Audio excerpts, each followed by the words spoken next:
Happy mother's day friends. ఈరోజు mother's day సందర్భంగా నేను యూట్యూబ్ అకౌంట్ క్రియేట్ చేశాను.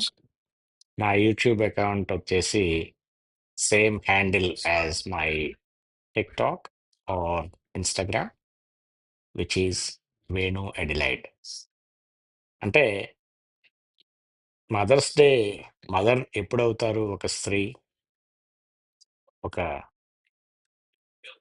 శిశువు జన్మించినప్పుడే గదా! శిశువుకి జననం ఇచ్చినప్పుడే గదా! నాకు నా 'వేణు అడిలైడ్' యూట్యూబ్ అకౌంట్‌కి ఈరోజు జననం ఇచ్చింది ఈ mother's day. I hope all mothers around the world are happy and celebrating with their children.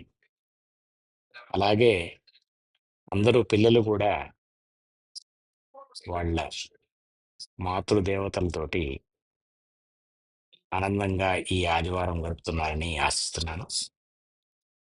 మన సంస్కృతిలో మాతృదేవో భవ, పితృదేవో భవ, ఆచార్య దేవో భవ అని చెప్పి ముగ్గురిని దేవతల్లాగా చూడాలి, దేవుడిలాగా చూడాలి అని చెప్పి మనకు నేర్పించారు.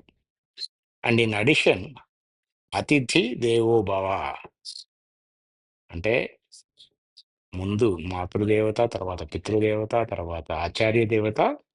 వారితో పాటు మనకి ఎవరైనా అతిథులు వస్తే మన దగ్గరికి, అది మన ఇంటికి కావచ్చు, ఆఫీస్‌కి కావచ్చు, ఈవెన్ వర్చువల్‌గా లైవ్‌లో ఎవరైనా వచ్చినా గానీ, వాళ్ళందరినీ కూడా మనము దేవుళ్ళు మాదిరిగా ట్రీట్ చేయాలి అని చెప్పి మన సంస్కృతి మనకి నేర్పిస్తుంది.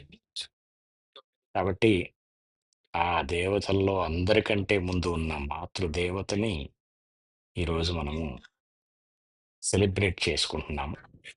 ఇది ఒక పాశ్చాత్య సంస్కృతి మదర్స్ డే అనేది. అయినా గానీ మనము హిందూ సంస్కృతిలో కావచ్చు, భారత సంస్కృతి అనొచ్చు, సనాతన సంస్కృతి అనొచ్చు. మన సంస్కృతిలో ఏ వేరే సంస్కృతిని హేట్ చేయము. ఏ సంస్కృతిలో అయినా ఏదైనా మంచి విషయం ఉంటే దాన్ని నేర్చుకునే ప్రయత్నం చేస్తాం. కాబట్టి ఈ మాతృ దినోత్సవాన్ని కూడా అలాగే పాశ్చాత్య సంస్కృతి నుంచి మనం తీసుకొని అందరూ అమ్మలతోటి ఆనందంగా గడుపుతున్నాం.